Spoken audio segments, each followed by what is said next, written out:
Welcome to another episode of Mental Wealth Moves, where I, Casey Dubravcic, psychiatric mental health nurse practitioner and owner and founder of Revitalize Ketamine Clinics and Rocked Wellness Bar, take you through a very special presentation that I created, Psychedelic Psychiatry, Trauma Resolution Through Ego Dissolution. And so I recorded this on Instagram Live, so forgive the audio as we work through. I think you'll learn a bunch about my approach as well as how to best use any sort of ego dissolution agent. And we'll go in depth on which ego dissolution agents there are and how to best use them in a psychiatric provider's perspective. All right, and thanks for watching and enjoy. Also, remember, while I am a psychiatric provider, I am not your psychiatric provider.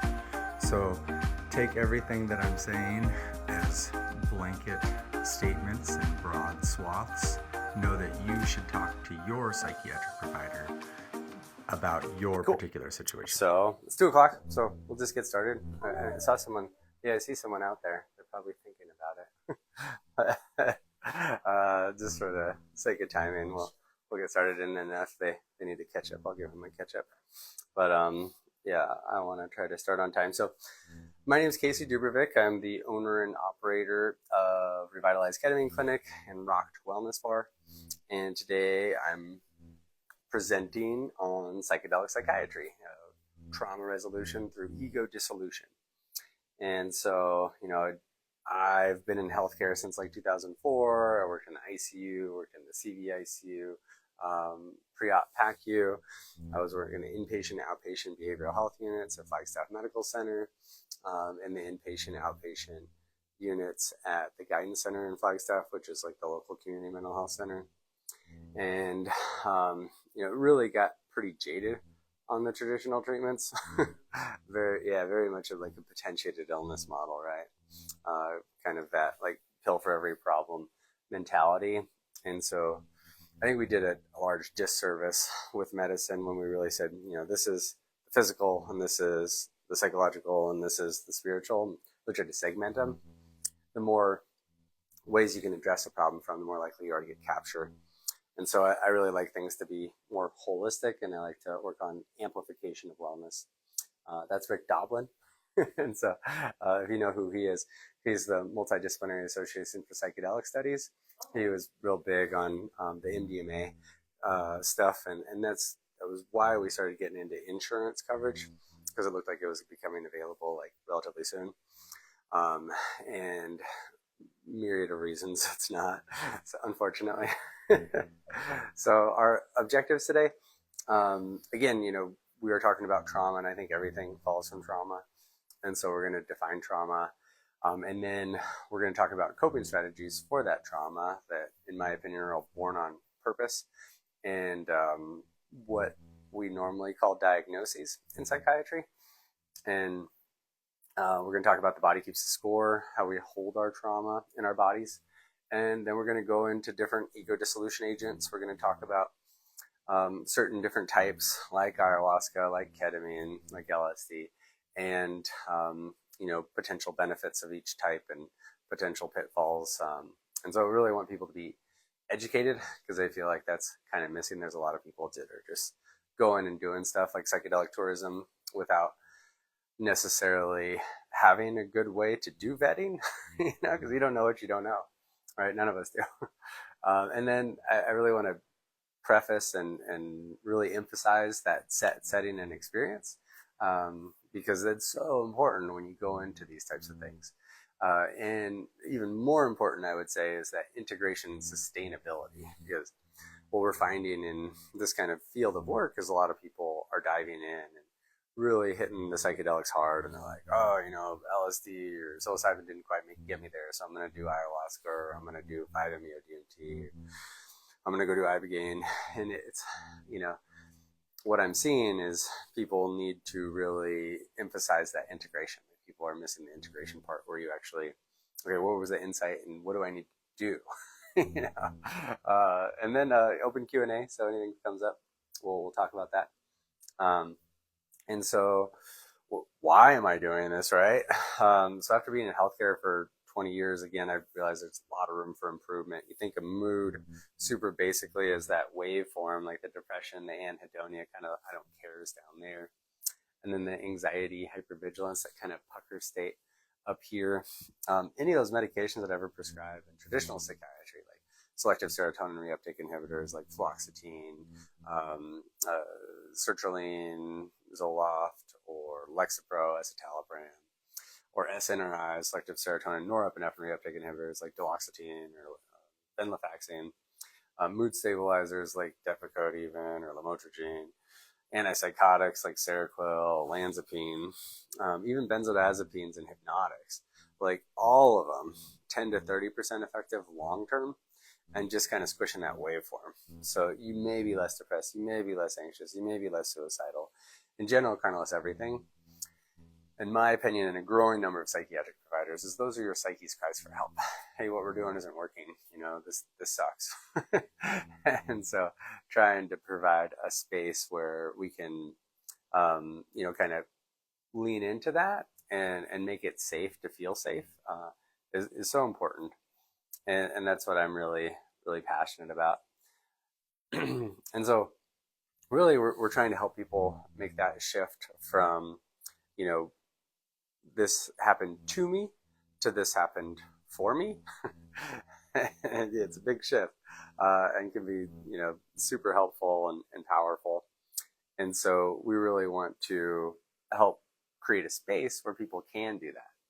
A patient did this artwork and I really like it because, yeah, thanks. It was really powerful because I think it tells such a beautiful story. And we do a series of 6 treatments here in ketamine when we do our induction series. And again, all ego dissolution agents, very similar, kind of getting out of your own way. But so the top is where she came in, and she had these like radical bursts of authenticity, like these moments of life was worth living. In large part, it was pretty covered up by that darkness and that, just kind of feeling unsafe in large part. And there's still these radical bursts of authenticity. And then through the series of 6, we didn't necessarily change her mind. We gave her a space so she could change her perspective.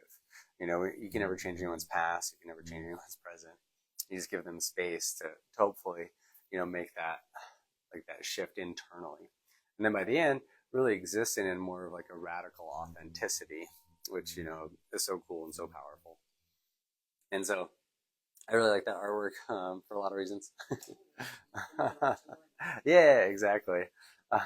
Hey, Anna, good to see you. And so again, this is trauma resolution through ego dissolution. So we're going to define some of that trauma, which I think is so important. Because 2 things, like name it to tame it and then feel it to heal it. And so, there's a lot of invalidation, I feel like, when it comes to trauma. And so with that, we need to validate people's experiences with trauma. Hey, just have a seat. Oh, you're good. And so we know trauma is super subjective, right? One person can see their best friend ever blown up next to on the battlefield, not be terribly affected because of genetic factors, resiliency. And someone else can be called a name once on the schoolyard and it can haunt them forever. So it has a large part to do with your empathy, like how connected you are to your own emotionality, as well as the emotionality of those around you and kind of that greater collective emotionality. And so I always say intelligence and empathy is kind of a deadly combination. You end up holding on to the way of the world. And then we know there's like 4 main types of trauma. And in those 4 main types of trauma, there's the big capital bold T's of those traumas and the little italic T's of those traumas.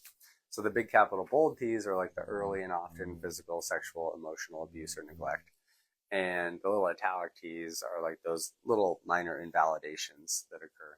Like, well, ow, that kind of hurts. And then the whole premise of these treatments is that all trauma is healable and all trauma is integratable, given the right setting and circumstances. So basically, I think all of our coping strategies are born out of a need to feel safe and need to feel loved. And so sometimes those more intense coping strategies, like, bipolar disorder, are born out of like a long, kind of chronically unsafe environment. Hey, Austin, come on in, hang out, have a seat, listen up. This is my son, Ross. And again, you need to name it to tame it, and you need to heal it to feel it. And so we're going to talk about these 4 types of trauma in a little bit more depth. And so these are the 4 main types of traumas. And again, the big capital bold T's, little italic T's of each type. So your own historical, and that's what most people think of with trauma. And so we're talking about like every catecholamine or stressor exposure that you've had since your parents' 2 zygotes first met, the egg and the sperm. So all the stress your mom had during pregnancy, like, if she got those pickles that she really wanted or not. And then, if she felt loved and protected, by while you were being carried and grown in the womb, your actual childbirth. So we know like there's more depression and anxiety. It's corollary, not necessarily causatory. And again, it's a bigger conversation for people that have a C-section birth versus a vaginal birth. And they think that's partly the compression as well as the exposure to like more of the microbiome. It's kind of interesting. And then everything before you started forming concrete memories and everything to where you're at now. That's just the first type of trauma, right? Intergenerational, that's the second type of trauma. And so that we know at least 5 generations behind us. A really interesting study where these poor lab rats, right? Lab rats get the worst of everything. And so they exposed them to rose water and just traumatized the crud out of them. We're just super mean, throw them in water, like mess with them, burn them, electrocute them. And then they stopped exposing them to rose water and they stopped traumatizing them. And then they let them procreate, they let them breed. And then 5 generations later, like their great-great-great-grandbabies, they exposed those to rose water and they immediately went into a fight, flight, or freeze. So we know there's a big genetic component. And so we know the trauma that our great-great-great-grandparents went through prior to procreating, be that war or whatever. We know that led to at least increased hypervigilance on our end, which is good if we're in a township surrounded by saber-toothed tigers, right? Or you're trying to grow up in a chaotic family home unit. Not necessarily if you're in a relatively safe environment. And this is why a lot of people who are adopted have a lot more issues, because their caregiver's toolbox genetically doesn't line up with their toolbox from a genetic level. So like they legitimately do not get each other most of the time. And so like I've seen a lot of that, like that invalidation started off early, even though it was very validating from this genetic structure, not validating on this genetic structure. Third type of trauma is societal. And we talked about this a little bit, Trish, right? And that's the reactivation that often occurs and what often pushes people back through our doors. So we know that in general, it stinks out there, right? People have their walls up pretty hard. People are cutting us off in traffic. People are being mean and not necessarily on purpose. Like I'm of the school of thought everyone's doing the best they can with what they have. And so that being said, it can still be pretty activating out there. And so we know in general, living in a patriarchal capitalistic society with an economy of scale and a largely disconnected family in it is pretty bad for our brains. We just haven't caught up yet to a lot of those shifts from a brain standpoint. So like evolutionarily, like kind of all this stuff happened too quickly, like big boxes, fluorescent lights, all those things. And so we should, from a genetic standpoint, from a like evolutionarily standpoint, we should be going to sleep with the sun. We should be waking up with the sun. We should be living off the land with like 13 families where everyone's a cog in the wheel and that your role is super well appreciated and needed for the tribe to thrive. That being said, I don't think the answer is to go backwards. I think we're on the precipice of a human evolution where the biggest shift will be going from that no, because kind of that scarcity mindset to the yes and kind of that abundance mindset, where we can also plug into, what we can do to make the world a better place and how we can use technology. Hey, Charlie, how's it going, man? And so that's societal trauma. And on average, we see people come back about quarterly for the ketamine treatments when they're kind of being tuned up. And we see that same kind of duration with most of the ego dissolution agents, you need some kind of shift, you need some kind of reset.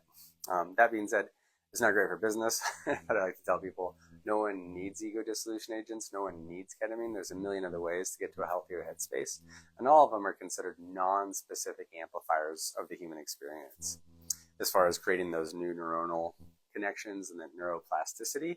So like through good human connection, through dance, through music, through outside time. All those things are minute in comparison of how effective. So some people will never get there without having some sort of more aggressive catalyst for change. And that's what we're seeing with the ketamine treatments and the other ones. And so, and I'll get into all of them.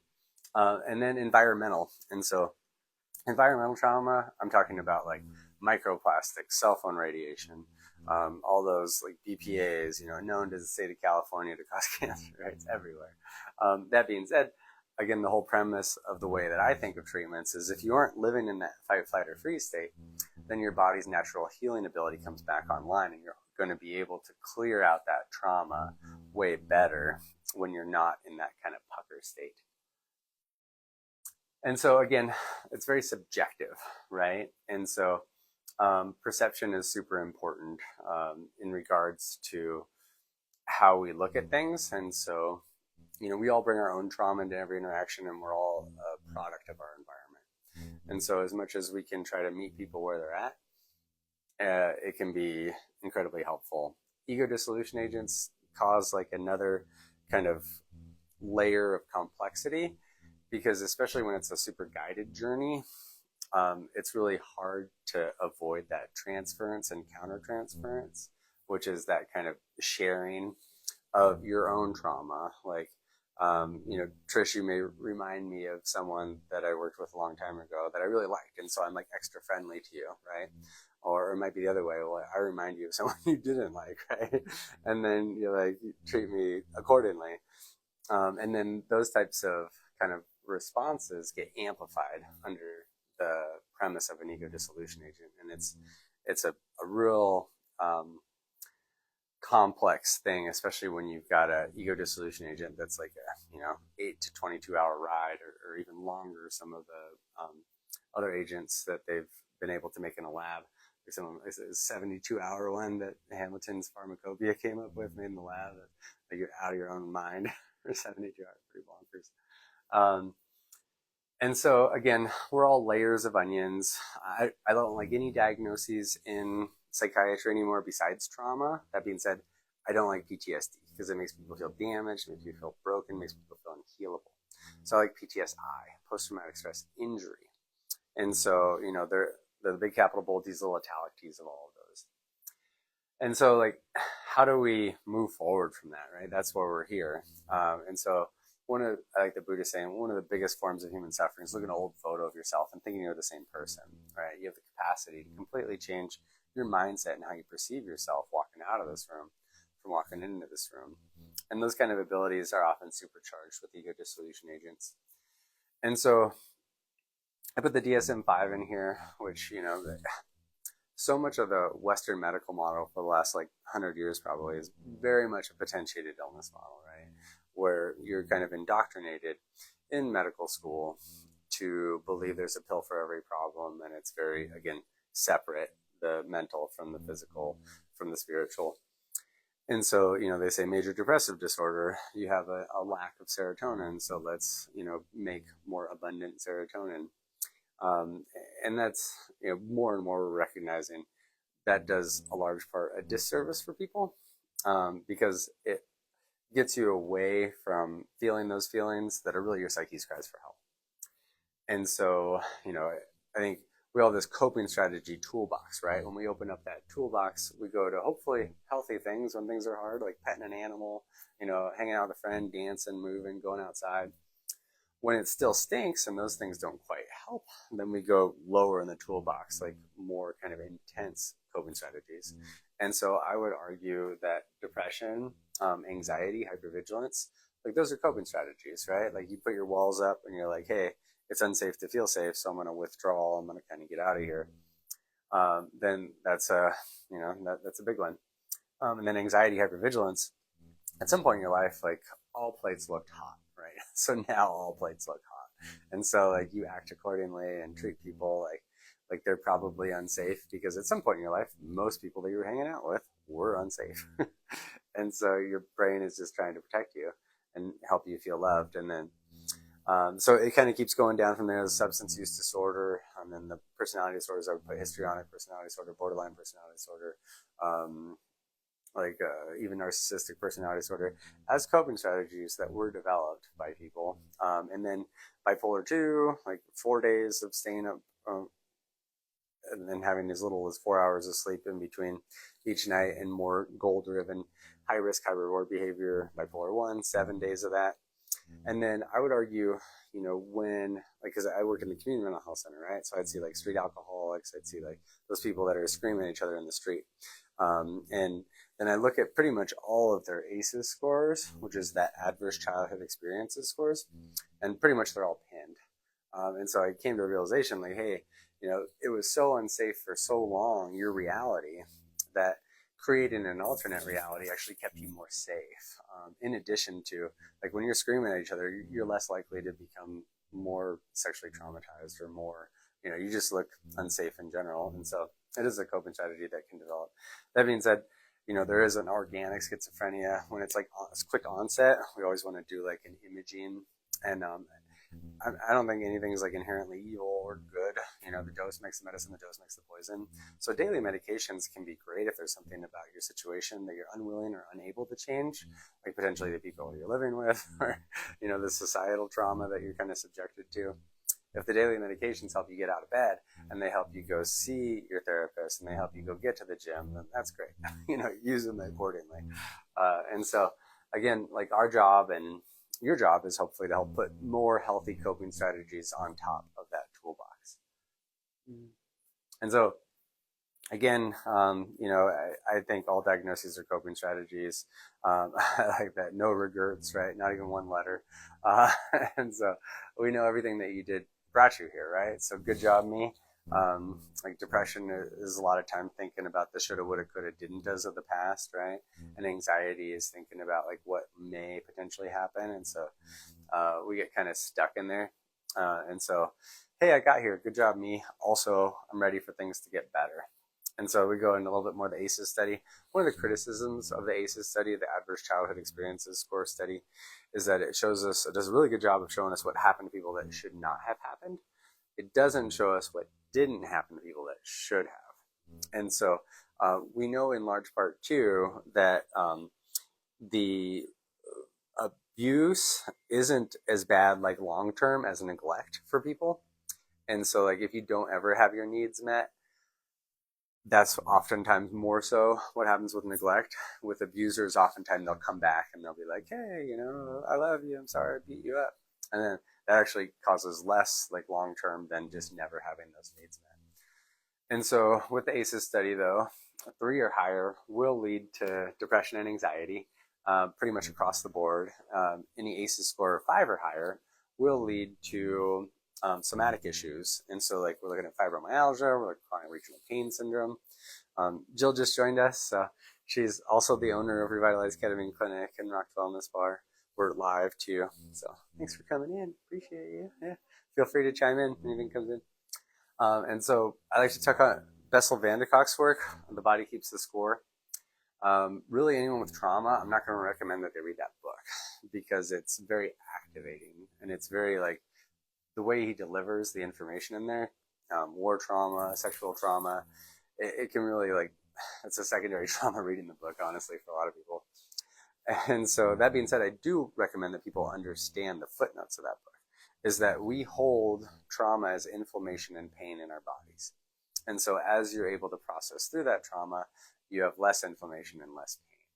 So in our ketamine treatments, we've seen a number of people, like kind of that downstream, like we do our treatment series protocol pretty quickly, and people get better pretty quickly for the most part. So we do 6 treatments over a period of 3 weeks. We do a 1-month booster that gives people like 80 plus days, really good neuroplasticity. And that's the upper limit that human beings need to create new habits and to break old habits. And so that's why we do that.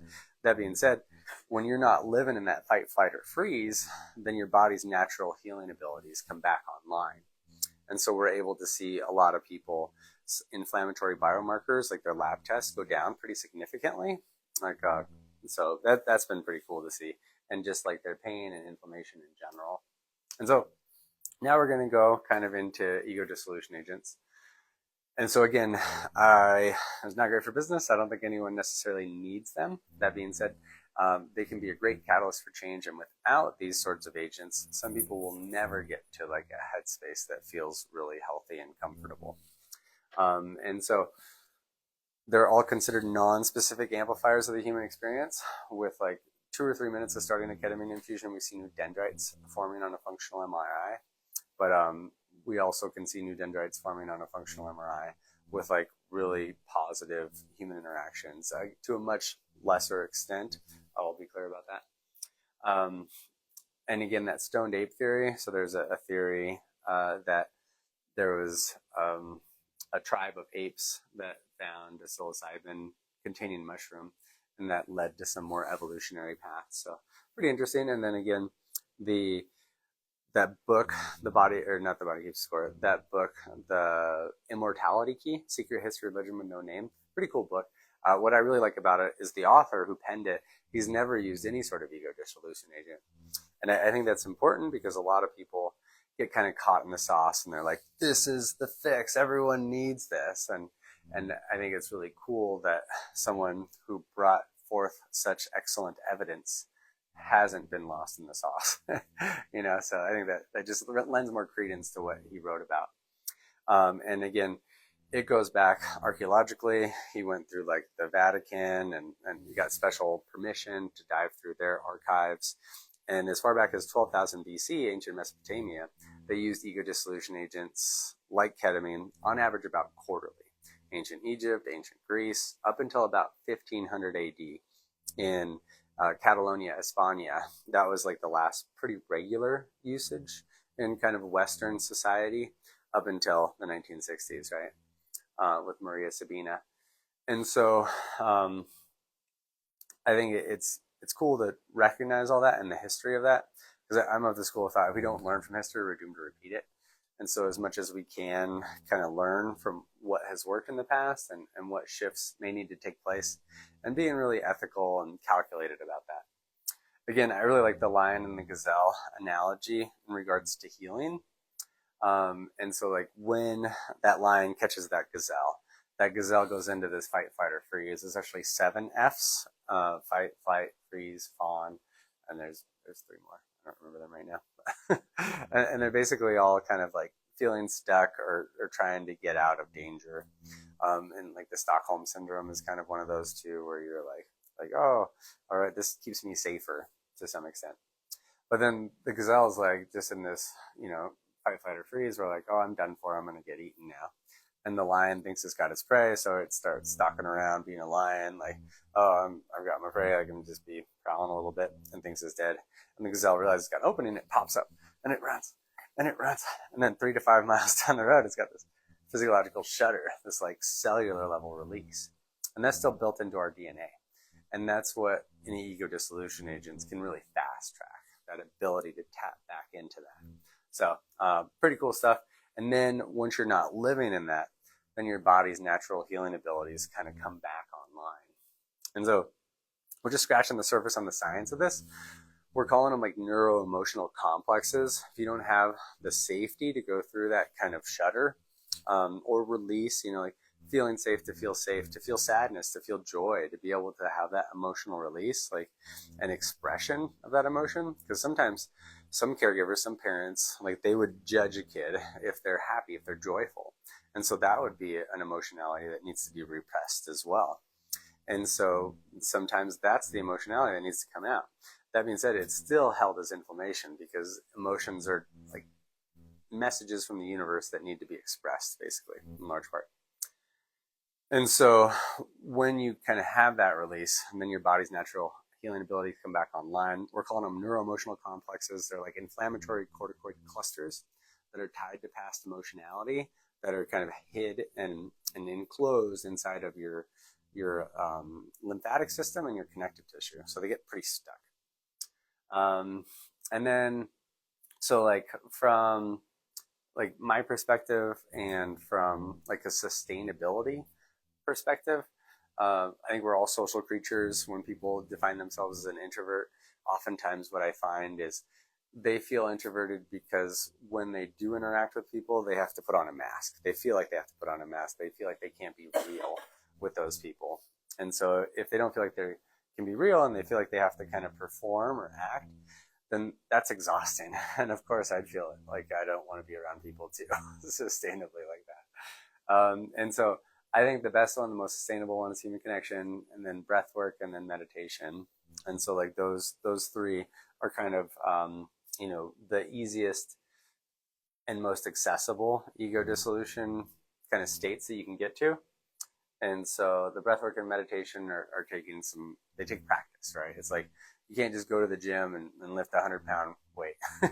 So like building breathwork and meditation into your daily practice is a great way to integrate and continue the work, like kind of live in that. So that's like Rocked as Revitalize, Optimize, and Harmonize Clinic and Therapeutics, right? And this is Revitalize Ketamine Clinics. So revitalizing, in my opinion, the way I define it, is it's that recognizing that things could be better.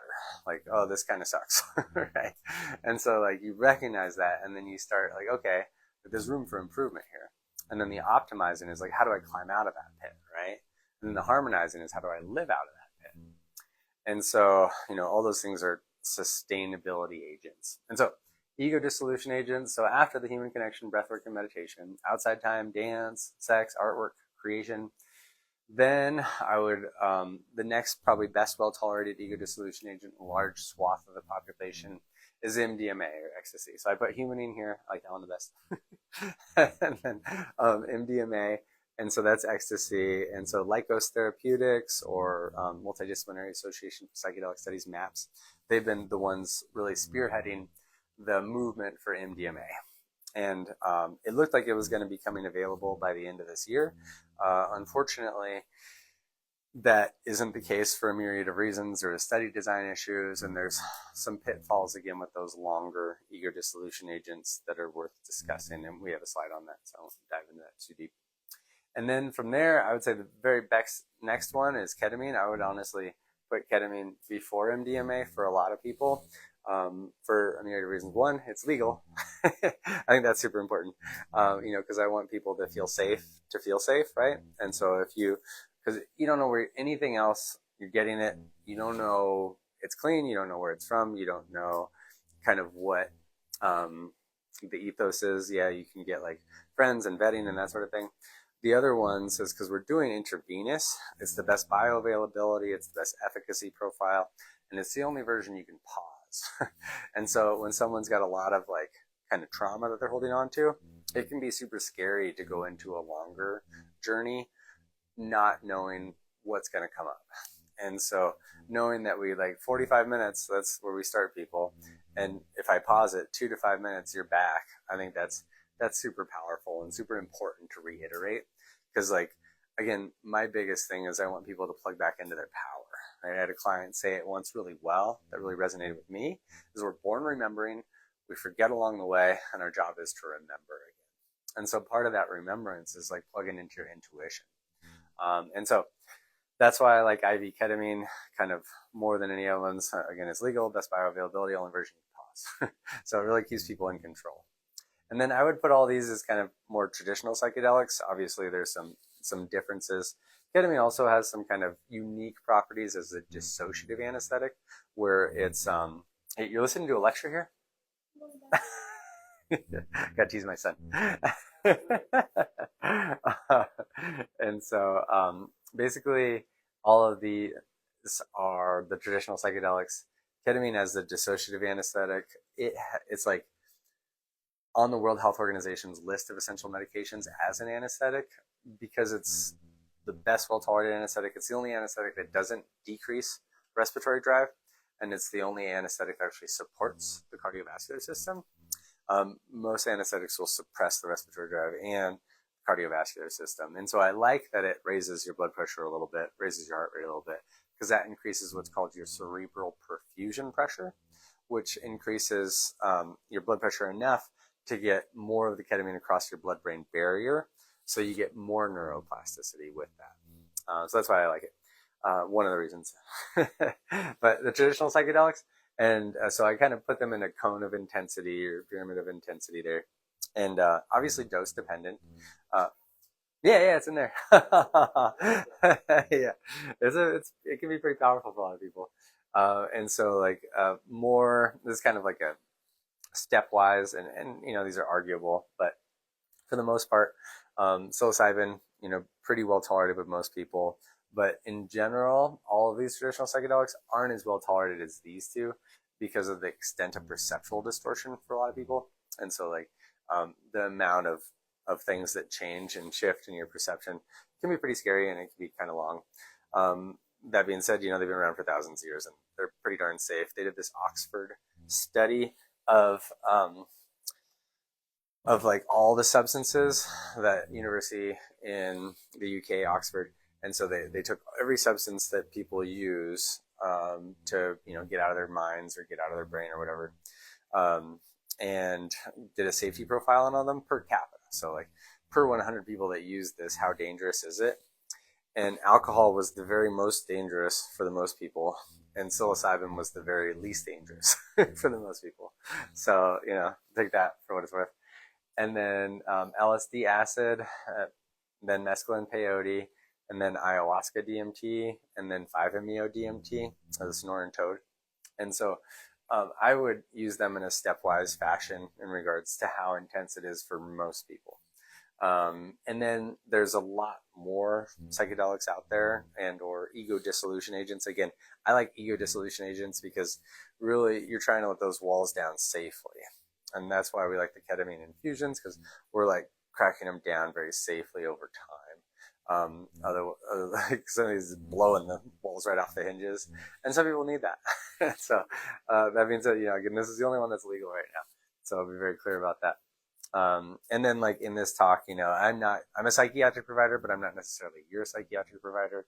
And so, you always got to take what I say and know it's coming from a good place, and not necessarily it's not for you because I don't know you like, as your psychiatric provider. And then so Ibogaine is like a 22-hour ride, and it's like you're like a visual kind of recollection of all your worst stuff. And sometimes people will relive their intergenerational stuff. We've actually seen that with ketamine too. And so like there was this person, and they told me I could share this story. They actually, they'll give you what you need, not necessarily what you want. And so you come out with an intention, and oftentimes it will help you get there, and it can seem very circumferential in the way it's getting you there, and it could take a while to get that integration. And so again, there's like these derivatives now, like up to 72-hour kind of ride in regards to getting out of your own way. Could you explain that slide on the lower left? Yeah, and so this is the default mode network. And so we know that like more your brain actually goes offline with psychedelics. Yeah, And so the default mode network is really interesting way of like perceiving things.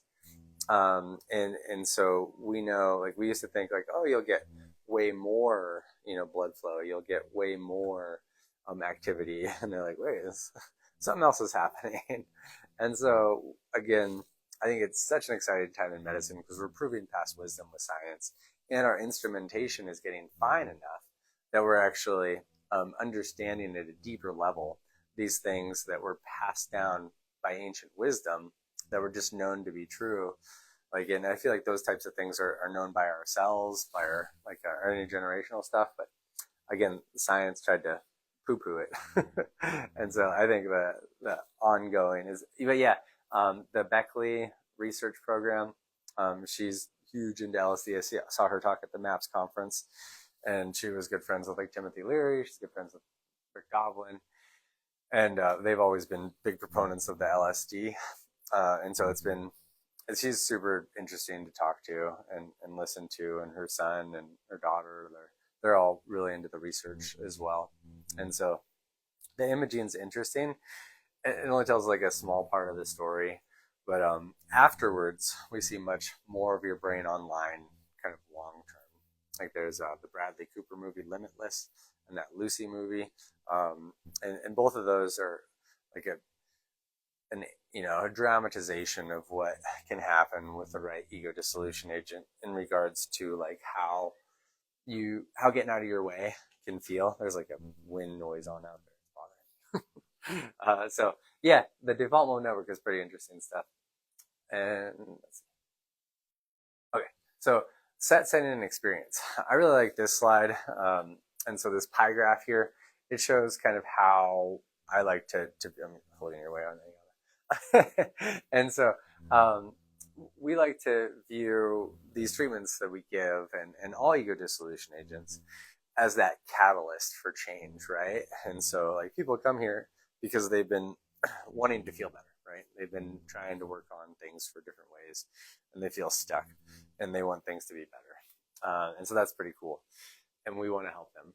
That being said, it's an energy in, energy out kind of equation. There's no silver bullet. There's a million silver beauties, right? And so that being said, like people can be told that, oh, you need to go outside, you need to work out, you need to listen to music, you should dance, you should call people. And they're just like, it's like a chore to get out of bed in the morning. It's a chore to brush my teeth. And so first you need that reset.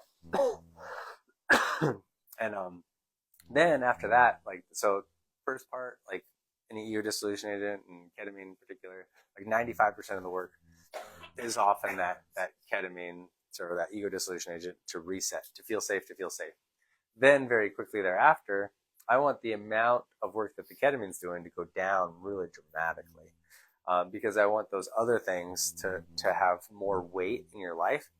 And I want those to be kind of understood, the importance of those. And so that reducing toxicity. If you're hanging out with some people in your life that you know are button pushers and are trying to get you aggravated, setting those boundaries is so important.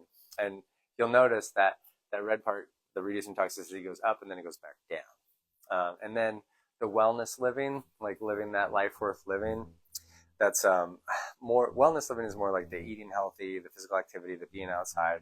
So it's kind of sustaining the practice. The making things better is really like making those bigger shifts in your life so you feel like you're actually making a difference. So you feel like you're helping people, feel like you're providing a service to the world and the universe. And that can be just smiling at strangers while you're out, that can be like leading a group, that can be all sorts of different things, that can be like going back to get your degree in something, like lots of ways to kind of move yourself forward. And so I tell people in our program, they should have SMART goals for themselves, specific, measurable, attainable, realistic, and time bound. And they should have something at 1 month, 3 months, 6 months, 1 year, and 5 years. And so it should be like, as simple as like going on a day trip hiking in Sedona, and as in-depth as learning a foreign language and spending a few years abroad. That being said, like give yourself space for evolution, right? And it's less important to like run the Boston Marathon and more important to become physically healthy enough to be able to run a marathon, right? So if you run a marathon, you go right back to eating ho-hos and binge watching TV. You're probably not heading on like what you had hoped to gain out of running a marathon. And then again, everything in moderation, including moderation. And so we have some very like clear guidance on intention setting. And so that's the energy that you're bringing into an experience. Like, how do I make the most out of this? I'm here on purpose, right? So like as much as possible in Western medicine, we really want this treatment to be held as sacred in that we're doing it on purpose, right? And so knowing that, I think, is pretty valuable, and it allows, hey, nice meeting you. Ian. Oh, good. I'm glad. Beautiful. Look at that. That's fantastic. All right. And so like, intentions, oftentimes words just don't encapsulate the human experience, right? Huge reduction valve. That's the Aldous Huxley's book, Doors of Perception, right? So many times people come out of their experience and I'm like, how was that for you? And there's just no words, right? And that's really powerful. And so really those other ways of integrating are so important, like movement and art therapy, dancing and singing, and just being present. It's so cool. God does exist, so that's cool. I love that. Yeah, that's awesome. I know. I love getting to be able to do this work. I get like the chills every day, especially coming from traditional psychiatry where it's like 15-minute appointments. Are you going to kill yourself? Oh, good. Here's more pills. That's what it feels like some days. But here, yeah, just watching people let go and figure it out, super powerful. And so then I have very clear like flight instructions, right? Like how you actually perceive and how you go in and holding that space safely for people. Here at Revitalize, we're big proponents of the intrinsic response methodology.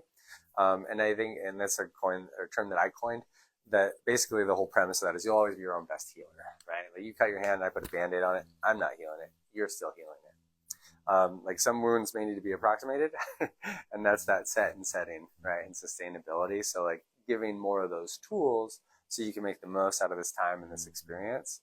And again, kind of coming at it, the more avenues you come at a thing, the more likely you are to get capture.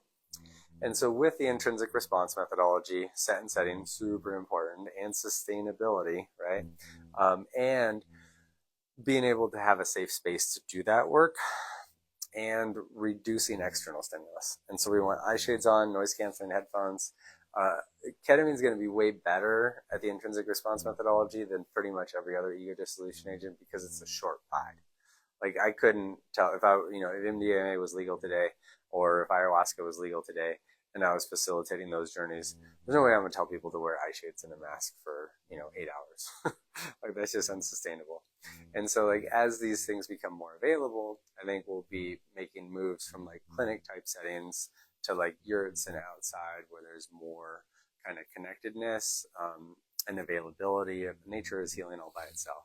That like depression and anxiety went way up after rubber-soled shoes came out. It's pretty interesting. And so, yeah, we lost our connection with the earth. So like getting that grounding is like super powerful. So even you can just like it's an ion exchange. It's interesting. Like again, more new science every day on all this, which is it's pretty cool to keep up with. Like Huberman Lab, he talks about grounding. He talks about ketamine. He talks about a bunch of stuff. Talks about the TMS video here, which is super cool. And so yeah, the intrinsic response methodology, in my opinion, in large part, it's the way to go with all of them, with that right set and setting. There's some pitfalls I'll talk to you about some of the, like, again, the psychedelic tourism, which I think is important to kind of touch on. So, again, non-specific amplifiers of human experience, and in general, our society just isn't very conducive to mental wellness. Ego dissolution agents are fast trackers and catalysts. That's how they should be looked at. They shouldn't be looked at as a panacea. Nothing's a cure-all, right? No silver bullet, a million silver BBs. And so we've had like multiple clients now that we've seen that have been working with a therapist, like a talk therapist for 20, 30 years, like seeing them weekly. Like, man, like, that's really nice of you. Like, I don't want anyone to see anyone indefinitely, us included. Like, I want, like, we're amplifying wellness. Like, I want to see you out on the trails, I want to see you in rock and do a cold plunge with you. I don't want to see you coming back because it still sucks, So I want to help you help yourself. I've recognized a long time ago trying to carry people over the finish line, it just isn't sustainable. And it's not good for me as a practitioner or you as a client. It's just not the way to go. And so those therapists, though, that have seen this client for decades, they'll call us up and they'll be like, oh my gosh, like what happened to this client? Like they are like seeing things they've never seen that I've been trying to help them get to for decades. And like, it's like, I get the chills right now just thinking about some of those stories. It's been so cool and so rewarding. And so again, it's a fast tracker.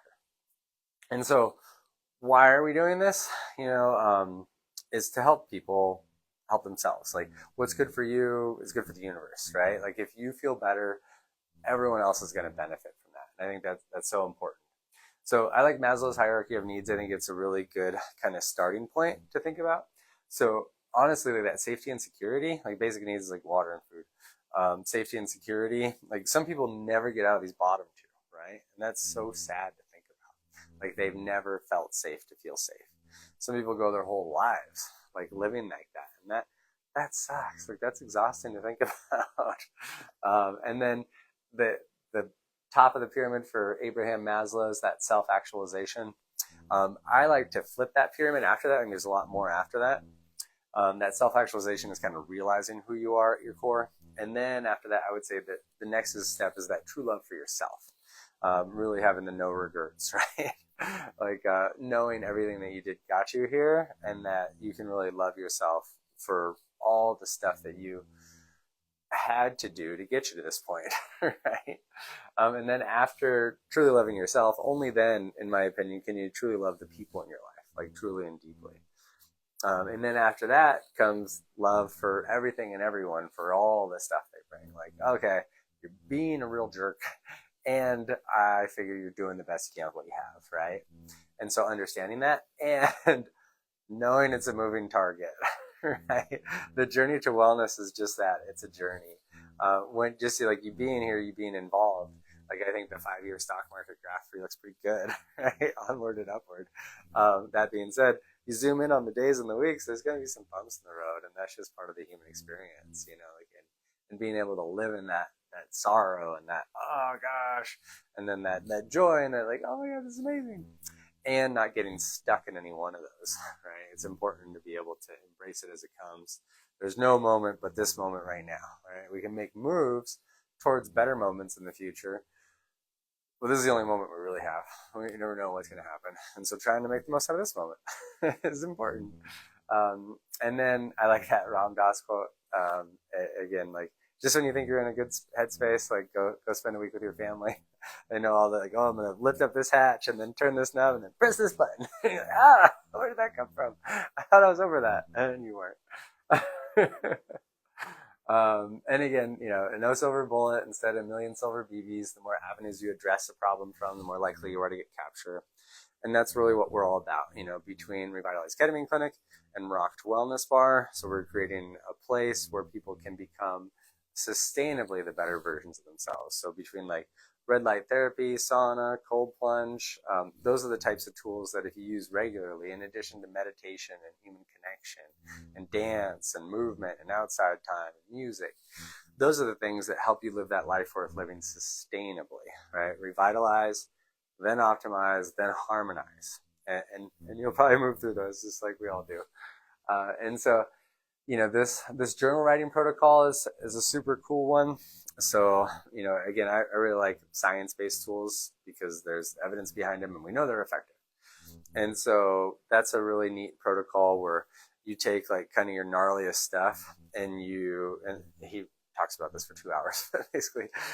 You take your gnarliest stuff or your index trauma. So index trauma is normally kind of that first one. Sometimes you know what it is. Sometimes it's in utero. Sometimes you don't. And then you journal about that 4 consecutive times in 40 minutes, like pen to paper. It can be a black cloud. It can be words. And it's just for you. And then you crumple it up and throw it away or burn it or whatever. And you do that 4 consecutive days, 4 consecutive weeks. But you do that 4 times. And then oftentimes there's a significant shift internally for people of being able to just not have that be as activating. And that's what we see in our ketamine treatments too, is I like to say, you know, whatever comes, go towards it, go with it, embrace it, discover it, know that it's you teaching you. The way to extinguish that fear, that anxiety, is to go towards that as well. So I tell people, with that intensity, that vehemence, which looks like anxiety or hypervigilance or depression or suicidality, you want to put your head inside that proverbial tiger or dragon's mouth, knowing that you created that tiger, you created that dragon, and it was born on purpose. At some point, either your life or your great grandma's life, having that kind of intensity was a literal lifesaver. And so you want to say, hey, thank you, tiger bro. I appreciate you. Thanks for helping me get here. Also, I don't need you driving my bus, right? And so where people get in trouble, I think, is like, I want to get rid of my anxiety. You know, I want to get rid of my depression. It's like, that was a coping strategy. That was born on purpose. Like, you want to say, hey, thank you. Like, thanks for everything you did to help me get here. Also, like, I will call you forward again in times of need because I know that helped me get here. And just you saying that, just you validating yourself, allows the intensity of that experience next time to not be as intense. So like the depression will be less intense, the anxiety, the substance use disorder will be less intense often. And so these are some tools that we go through with people, the ACCEPT acronym cycle. And I'm not going to go through it all because it's kind of lengthy, but basically the long and the short of it is no such thing as good and bad emotion, right? There's only bad emotional reactions. And so the emotions are all messages from the universe, like, hey, this sucks, or this is great. And so being able to sit with that emotion is super powerful. Once we start judging the emotion or reacting to the emotion, that's when we get in trouble, right? Like a lot of adolescent boys, they get that breakup and then they kill themselves. And it's so sad because like they think it's the end of the world, right? And so like just that validation of that feeling, like I feel like in large part, our society isn't a strengths-based society. We're in a strengths-based educational system. We should be doing aptitude testing early in school, and we should be honing, because your strengths will always be your strengths, weaknesses will always be your weaknesses. You should hone your strengths and you should farm out your weaknesses. That being said, instead of like math, English, science, I think like emotional regulation skills should be incredibly impressed upon our young people, how to handle difficult people, difficult situations, and difficult emotions, right? Without necessarily reacting to them in a negative fashion. Of course, you're going to have a reaction, right? Your body reacts. That being said, like you can move forward from that. And like my opinion, and this kind of goes deeper, is that like we won the lottery to be here, right? Like out of all your dad's swimmers, like you're here. And a lot of ones aren't. And so like our natural state, like before we get to that point, is like this ball of euphoria, just like this amazing positive like energy that you can't even fathom. And then we win the lottery to be born in this existence. And then that lottery is being able to feel that gamut of emotion, being able to feel that sorrow, being able to feel that joy, being able to feel that heartbreak and that elation of success. And so like being able to have those emotions is that human experience. And so none of them are bad. None of them are good. They're all just here to teach us, and they're all just messages. And so being able to sit with those, then like calmly breathe into it, be curious with it, express it, process it, and then try to find the gift, right? And so the trying to find the gift is making that shift from this happened to me to this happened for me. And that's huge. When people get that, you get out of that victim mindset, you start just being able to be like, hey, it's up to me. Like, I got this, right? And it's you can talk about it till your face falls off. You need to feel it. And that's what the ego dissolution is really good at fast tracking. And then, so I give that people as homework. They should do that for every 5th of their life in years in our series of 6. And it's like a life changer for a lot of people because overwhelmingly, like 0 to 11-year-old me, had these kind of like a broad swath of human emotion. Like there was a theme. And oftentimes, and being able to go through that theme every time and be able to be that empathic witness for myself that I didn't feel like I had at that time in my life, so powerful. It allows for so much healing and growth. And then after you've done that, accept acronym cycle for every 5th of your life, I want you to do that forgiveness for every 5th of your life, right? Because forgiveness it isn't for anyone else, it's for you. Forgiveness isn't saying your traumatizers are correct. Forgiveness isn't excusing their actions or their behaviors. Forgiveness isn't validation of them or their behaviors. Forgiveness isn't believing lies. Forgiveness isn't being okay being treated like that again ever. Forgiveness is taking full responsibility for who you are now. Forgiveness is accepting yourself for who you are now and who you were in your past. Forgiveness is accepting that your emotional reactions were based on the tools that you had at that time in your life. 5 minutes ago, Casey, right? He was way more activatable, right? Or that might have been like 5-year-old Casey. And so knowing that, we're trying to make things better. Like again, what's good for Rostin's good for the universe. What's good for Jan is good for the universe, right? What's good for Trish is good for the universe. What's good for Charles is good for the universe. What's good for Jill is good for the universe. What's good for the internet is good for the universe. What's good for Piggy is good for the universe. All right. So, this is a visualization of the neuroplasticity effects of ketamine. I talked about it. But if you do just one infusion, and we see some people do that, where, they're like, oh, I think I got enough out of that. You get about 7 to maybe 14 days on the top end of neuroplasticity. And again, the science of habit creation in humans between 18 and 80 days to create new habits and to break old habits. So I like to think of the sled tracks, right? You think of depression, anxiety, substance use disorder, any of those kind of negative patterns as like sled tracks. Go down a sled track a couple times, go down a million times. It's like a toboggan trail, almost impossible to get off of, right? And so when you do the series of 6 on ketamine, it's like 5 feet of fresh fallen snow. And I'd go into the other ego dissolution agents, but I don't know the science of stacked neuroplasticity or duration on any of them because most of them aren't well studied as far as like the duration of the neuroplasticity. I can tell you that people get stuck in the suck a little bit longer with some of the other ego dissolution agents. And so I've seen people come back from like Aya where they've been like 2 to 4 months of just being like, oh my God, it's so hard. I haven't seen that as long with ketamine. And the longest I've seen is a couple of days, honestly, for the most part, where it's really like ketamine kind of derived.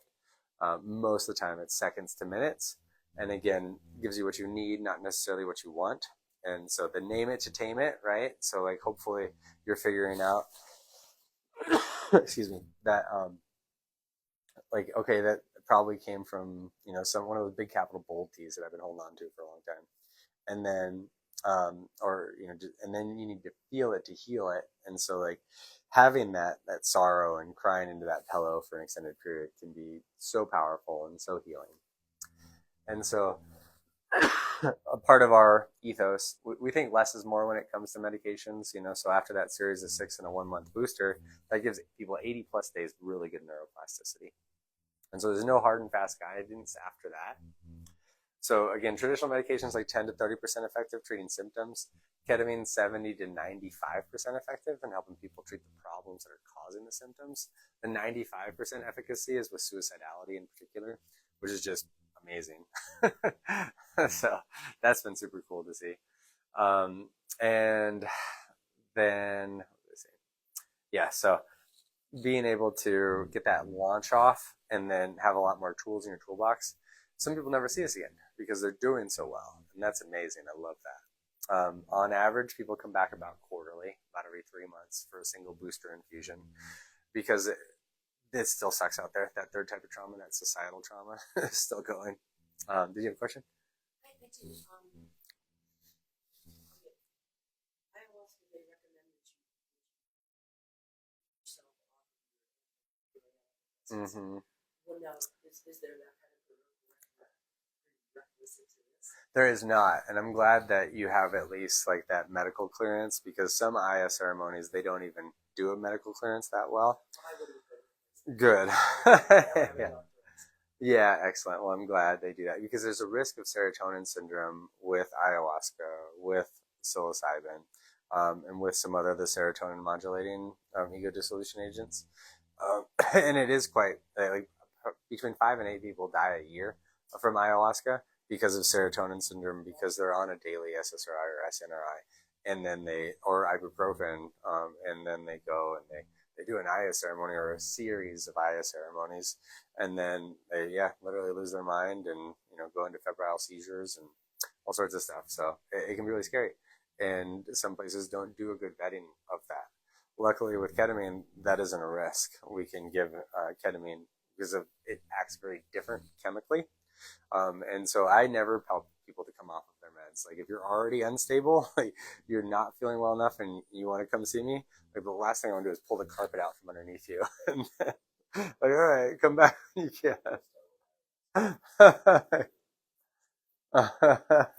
Yeah, it can be really dangerous. Like all of them can be really dangerous, and not just like the medical component of the risk of serotonin syndrome. Like Ibogaine, I think like up to 20 people die a year. Because they're using it for opioid dependency, and that's already pretty crappy. But people lie about how much opioids they're using. And so, and Ibogaine, I think, are probably the ones that people die on the most because of the serotonin syndrome for ayahuasca. But then there's also the secondary traumas. I think I have a slide on that. So I just want to talk a little bit about that directly. And so, here's the pitfalls and warnings. And so if we don't learn from history again, I think we're in large part, we're going to be doomed to repeat it. And so there was a huge body of evidence coming out in the 1960s, 1970s of how effective ego dissolution agents were, in large part curative for substance use disorder, curative for depression, anxiety, PTSD. Like people with war trauma that were shell shocked, they would do a dose of LSD and then they'd be out of that. They'd be like back. They'd have worked through things. And it's super cool to see. There was like a huge study out of Canada where they had all these people in AA and they did give them LSD or psilocybin. I think they did both. And it was separate studies. And they just stopped having any itch to drink, where they were like white knuckling it before. And so, in my opinion, part of what happened, because the war of drugs occurred and they all got lumped together, right?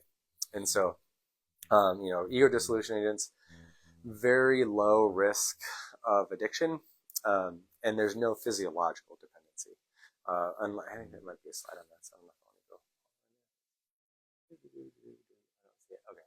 Well, so all the ego dissolution agents, there's no physiological dependency. You can become addicted to the feeling of it, right? Some people really like getting out of their own way, and so it's important to recognize, and that's why things like Mind Bloom and Joyous, where you have like kind of unlimited access at home, can be very slippery slopes. And so that's why a lot of kind of people that were pretty big in the space, like Tim Ferriss and someone else who's like really big proponent of ketamine in general, has been less of a proponent of it because of how ubiquitously available the at-home stuff is and how much people are using it just kind of all the time. And so that right there like has little rays of what happened in the 60s and 70s to me. And so what happened then, in my opinion, is a lot of clinicians, a lot of the researchers started dipping into their own supply, getting high on their own supply, and then became a little bit overzealous about the effectiveness of the treatments, and started treating it as kind of that panacea, that cure-all, right? Like this was, it started joking about putting water supply, sneaking into politicians, and then lost their credence as non-biased researchers, non-biased clinicians. And so when the inevitable, their foot dropped of kind of that capitalistic, consumeristic kind of model fell, they didn't have any legs to stand on. And so it kind of got lumped in with everything else.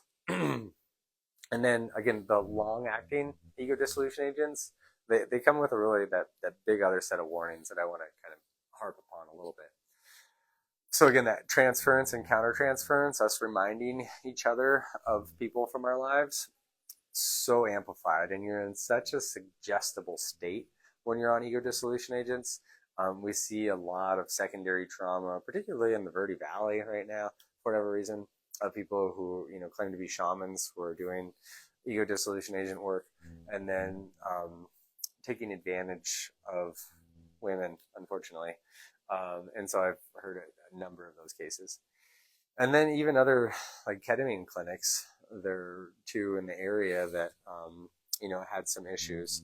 And so it's important to really, again, recognize this medicine as powerful and treat it as sacred as much as possible, and really deliver it ethically and on purpose. And really, like, I'm never anyone's healer, right? I'm turning that key so they can do that healing, so they can remember how capable they are. And so that suggestibility is part of where that MAPS study had the issues, the Lycos Therapeutics, the MDMA. A therapist entered a sexual relationship with their client, and that was, obviously a big deal. And then the shamanism and psychedelic tourism, I think there's a couple of different caveats I'll go with there.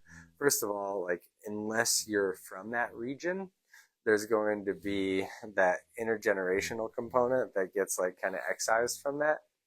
And so like there's like the spirit of the medicine too that people will talk about. And so a lot of people are taking ayahuasca and bringing it up here. There's circles in Tucson and other places I've heard of.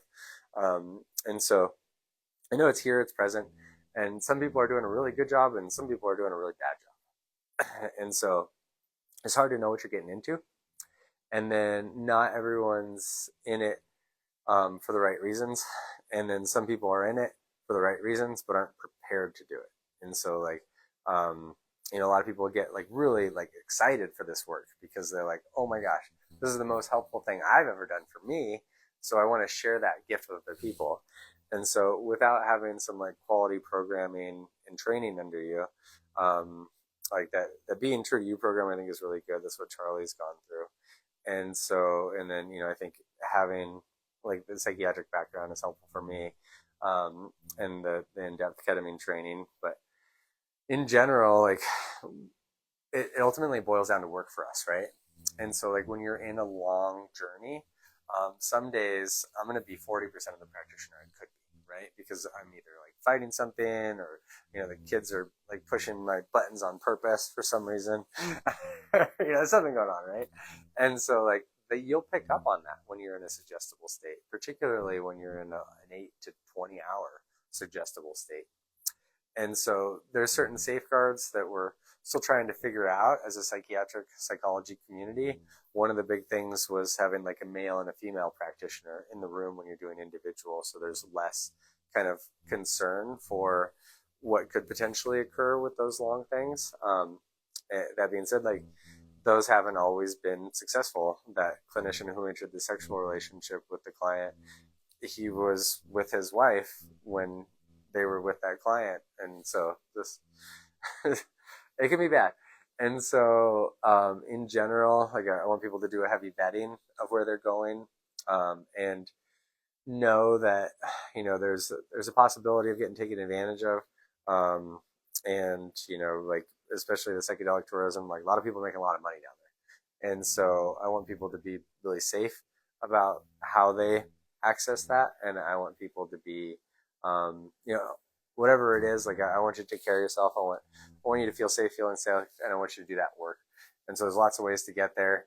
I'm not saying any one way is the best way, because there's lots of ways that I think the best way is without any external chemicals, and making it internally. I just think there's a lot of stacked cards against us that can make it a lot harder to get to access that without having that catalyst. So I think like they're all pretty good. They all can be delivered really, really well, and they can all be delivered really, really poorly. And so just being really safe and trying to feel really comfortable with where you're going is really, really important. And again, there it is. Nothing's bad or good. The dose makes the medicine. The dose makes the poison. Everything in moderation, including moderation. Right? And so we go over things not to do, things to do. We know like expectations, inflammation, like the SAD diet, the standard American diet, right? Not terribly good for us. And stress, we tell people no important decisions within 30 days of starting treatments. You might know what you need to do. You want to kind of reduce that. I've been talking for a while. I didn't realize I'm over 3. I'm sorry. Things to do, nutrition, activity, social, spiritual. I'll kind of breeze over this because I don't want to be super long. So, in general, if you're feeling stuck, if you feel like you or someone you know is suffering needlessly, there's lots of ways to get there. We know ketamine's here now and it's legal, and it's accessible. And I'm a big proponent of it. I would prefer people go this route first for, again, that myriad of reasons. And again, no one needs them, right? That being said, I like to start people with like building that foundation, like rocked, again, revitalize, optimize, and harmonize clinic and therapeutics. People here start at rock bottom, right? You got to start at the foundation. You got to build up that foundation. Without quality sleep, like nothing's going to fall into place. So you got to make sure that's taken care of. We know we have a lot of cards stacked against us there. And then, if you do feel like you want help, then like we're here. We'd be happy to provide more guidance. It isn't for everyone. Like, ketamine's not for everyone. Ego dissolution agent's not for everyone. There's other ways to help kind of promote and facilitate growth. And, we have transcranial magnetic stimulation here, which is pretty cool. It's like a non-invasive, non-medication treatment for treatment-resistant depression. People have tried and failed at least 2 past medication trials and 2 past therapy trials, but often TMS by itself is enough. People are able to kind of get out of their own way enough that they're able to kind of get amplified. We're stimulating the dorsal lateral prefrontal cortex where we hold a lot of stuff. And like, that's it. You do it, you can drive yourself, you do it for 6 weeks. Excuse me, kind of daily treatments. It's only 18-minute treatment. That can be a really great treatment because there's no medication needed. So many people are sick of the pill for every problem, myself included. And again, I'm not your provider likely. I'm potentially for some of you, but Figgy, I'll prescribe your stuff if you need it. Good boy. And so, reach out. if you want to learn more. And then, this is a little bit on the history of ketamine. Again, they're not for everyone. This is like preparation stuff. Oh yeah, here's the addiction potential. I like to show this slide. All the ego dissolution agents are on the bottom. Pretty much everything is more addictive than that. I think refined sugar is up here somewhere. And so that one's a hard one to get away from. I don't think nicotine's inherently bad. I know it's super addictive, but a lot of people self-medicate with nicotine for ADHD. And so it's like the formulation that you get. And we know, like, coming off of opioids and benzodiazepines can be really, really uncomfortable. There's a physiological dependency in addition to a psychological dependency. There isn't that with most of the ego dissolution agents. You can, again, become addicted to the feeling of ketamine, like you can become addicted to the feeling of working out or like hanging out with a good friend. And so with that being said, I don't like the ubiquitous access. So we do home treatments for people, but we really limit the amount that we give, and we try to make sure that we, keep wraps on things, and we see them in office fairly frequently. And we do a case-by-case basis for that, for sure. I talked about food already. And there's me. Yeah, remember what's good for you is good for the universe. Yay. So open question and answers. Anything people have? Any questions? So it's a 6 week. 3 weeks. 3 weeks. 2 treatments per week for 3 weeks. That's enough for most people. There is some evidence to say some people need as much as 12, but I don't like to sell people more than they need. So for most people, six treatments over a period of 3 weeks. So you're doing 2 per week. If you go past a week, you aren't getting quite the stack you'd get. Yeah, so that's why we do it like that. And then in combination with some sort of integration therapy, 1 to 2 days after one of those treatments. And so like that individual integration therapy, so important. And your upper mammalian brain with ketamine really goes offline the day of a treatment. So like talk therapy after ketamine, this is kind of a waste. You can do somatic therapy, like getting massage or acupuncture, acupressure, float tank, the hug flower. The hug flower is amazing. Like those neuroemotional complexes, it'll push them right back into your vascular system. Those inflammatory corticoid clusters. Remember me talking about those?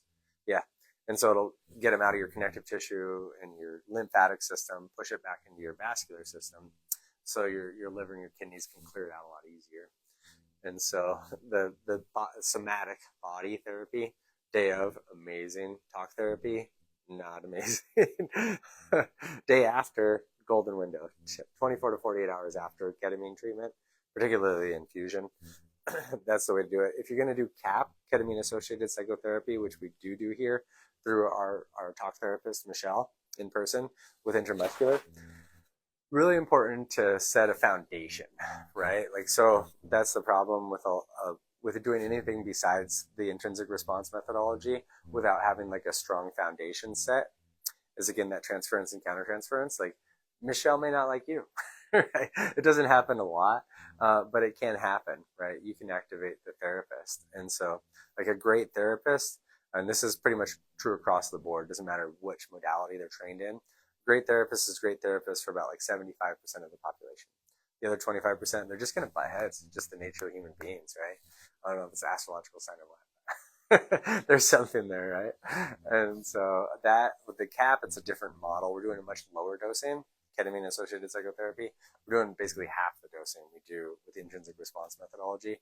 There's kind of 2 thresholds of dosing with ketamine.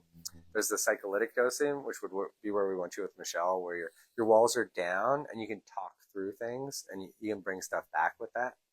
With the anesthetic dosing, which is the other threshold kind of worth talking about, very chaotic, like hard to bring anything back from that, kind of disjointed. And so with the intrinsic response methodology, again, we like stepwise up. So we're kind of gentle introduction. And then we want people approaching the anesthetic dosing where it's like beyond words, because that's how you process the intergenerational trauma. That's how you process through like the in utero trauma that you just can't talk through. Or even some of those big capital bold T's that are just like, a lot of people have rehearsed how to talk about them, but they aren't feeling it at all when they're talking about it. Just close those walls off. And so I've had better treatment responses, but it's dose dependent on the side effects too. So like ketamine, some people get nausea. About like 5 to 10% of people get nausea. In that series of 6, like 10 to 30% of people get a little worse before they get better, because you're actually opening that Pandora's box of things that have been shoved way down. That's why that integration is so important. And so we do like free consultations here, 30 minutes, to talk about like individual kind of circumstances and if we would be a good fit for each other, you know. So that's an option. Yeah, good question. Long-winded answer. Jeez, let this guy talk. Any other questions? Okay, let's see on here. I see something. Just looks like joined. Questions. Cool. Well, I guess we'll call it then. Yeah. Yeah. Thank you for watching another Mental Wealth Moves podcast. I'm your host, Casey Dubravcic.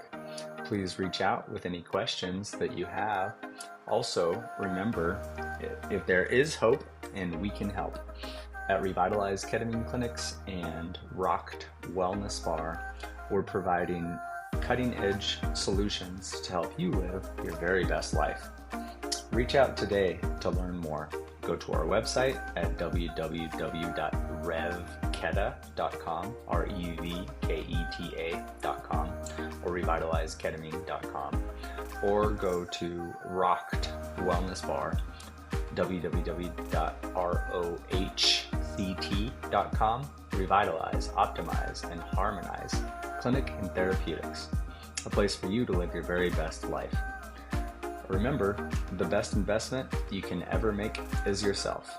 Also, what is good for you is good for the universe. Thank you for tuning in, and make it a great day.